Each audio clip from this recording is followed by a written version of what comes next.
do this show myself. This next person I've been told is a very powerful man. So please, put your hands together for James Edward Gleason.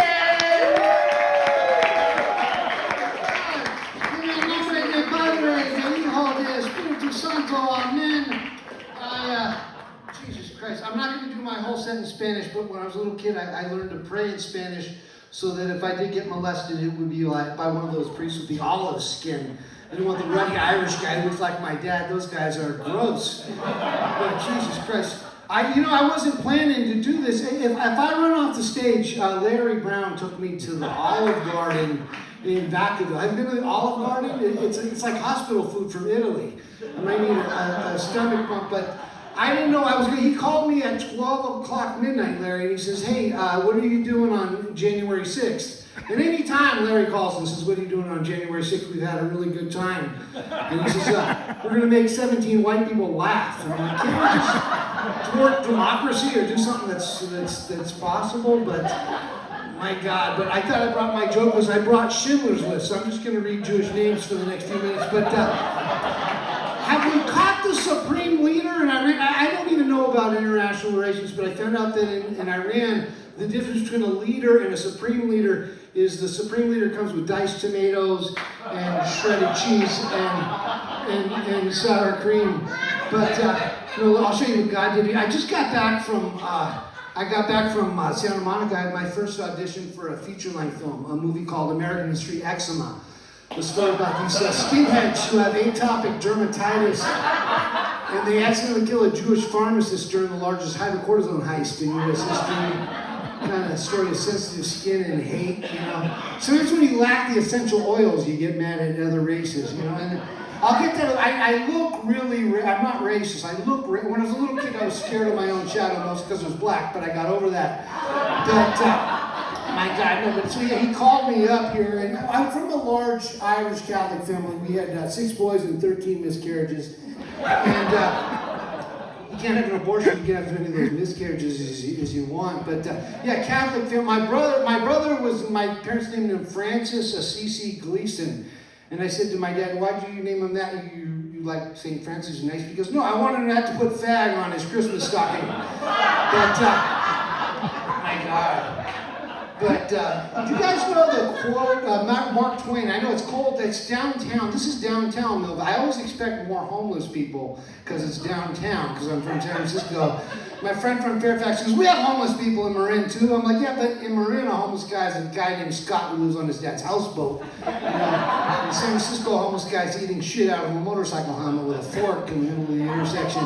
It's just a different place. My God, it got really quiet. But, no, I'm out of sorts. My uncle, he died at home surrounded by family. Have you heard of that? Died at home surrounded by family? Yeah. He blew his brains out at Thanksgiving dinner. Which, not the worst idea, I think, anybody had that. I think showing up was the worst idea, but I still think about him every time I see stuffing. My scatterbrain uncle. My ex-wife, you can tell, my eyes all messed up. I can get jealous of a burn victim. They're like, oh, he's burned over 90% of his body. I'm like, yeah, but no flakes. I wish I could be that smooth just once. But you guys really are a good-looking couple. I sit up there with Larry, he goes, they are a good-looking couple, and I don't see it. But now that I'm here, you guys, I should do some crowd work, right? Hey, Wally, what do you do for a living? Or is Curtis up there?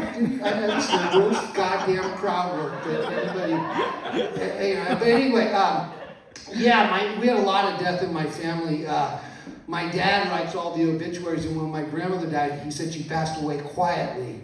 And I was in the room. There was kind of a gurgle, kind of a death rattle, but the Chronicle won't do a correction on a thing like that. But my grandmother, she says, need diabetic pills on cupboard. Need diabetic pills on cupboard. I thought she said, read Dianetics by L. Ron Hubbard, which sent me on a kind of a journey of self-discovery that was really, really unnecessary. But Maduro, he had a rude awakening, right? I never had the Delta Force, but I've had my girlfriend come and I used her calming mask. Jesus Christ, calming, it burned the fuck out of me, and it was like napalm. I looked like that naked girl in Vietnam. Anyway, and then I wake up and there's my girlfriend in the room, so I know how Maduro, she looked like Delta Burke, a little like, like a kind of a weathered beauty queen. But anyway, why am I talking about that? But yeah, I did get jealous of. But yeah, so it's September. Anybody celebrate the January 6th or just me? Jesus Christ, it's really great. Oh, but Mark Twain, he had a quote. Do you know the quote that Mark Twain had about San Francisco?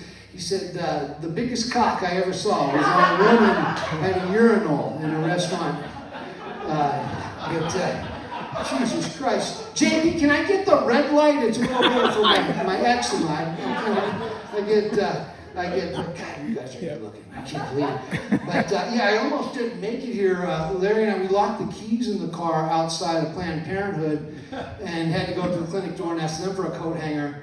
And I don't care if you're, pro-choice. I just lost half the room. Every time I hear that joke, my God, how many minutes do I have left? Jesus Christ, get me out of here. But I saw Syria rejoin the Arab League. So I guess they're going to play the Giants and the A's in interleague play, but probably mostly with the Mumbai Indians or, my God. But Jesus Christ.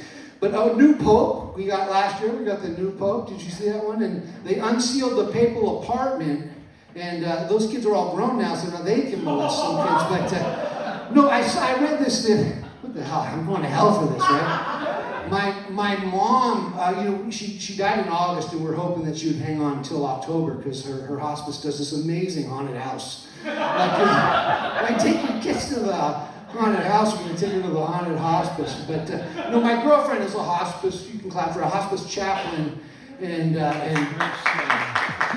I spend my nights with comedians, so we both come home and go, God, I met this poor kid, he thinks he's going to make it. He's got no fucking chance. But I'm what you call a hospice cuck. I found out that my girlfriend's cheating with all these people, so I hired a PI, a private, and then by the time they catch them, they're all cremated. But that's what she said. They do things that you don't want to do. I go, like what? She was like, get cremated. But when my mom, we got a discount because we're very ashy people. She was kind of powdery. But my brothers, they get along with my mother so much better now that she's several grams of white powder. But I make jokes. 8 years ago, Alzheimer's started to rob my mom of the ability to write me checks.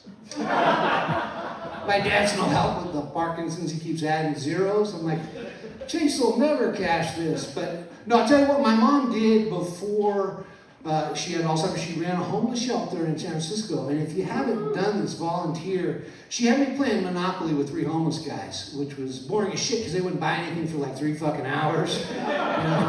Kept fighting over the dog, I want to stay in jail. I'm like, that's not how you play the fucking game. But do you guys remember when we were kids? We had jobs, like real jobs. Like I had a paper out at 5:30 in the morning while the Zodiac Killer was on the loose. Dad, I don't want to do my route anymore. It's at Cherry, Washington. He's killing cab drivers, you pussy. You're not getting out of journalism that easy. But yeah, my mom had a saying. She said, always leave them wanting more, which was also the mantra that got me fired from the soup kitchen. Jesus Christ. Anyway, I used to work in special ed, and now I sell hot tubs, which is pretty much the same job. You pour chemicals in something all day, and nothing really fucking changes, Leave them in the backyard and neglect them. But no, and then I worked at a really tough school. I'm walking up, and just like when we were kids, the kids were playing rock, paper, scissors.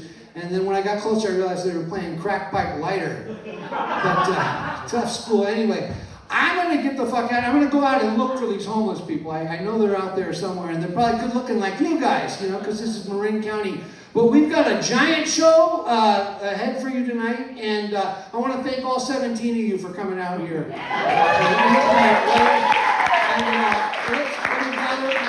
Let's get it going for a while.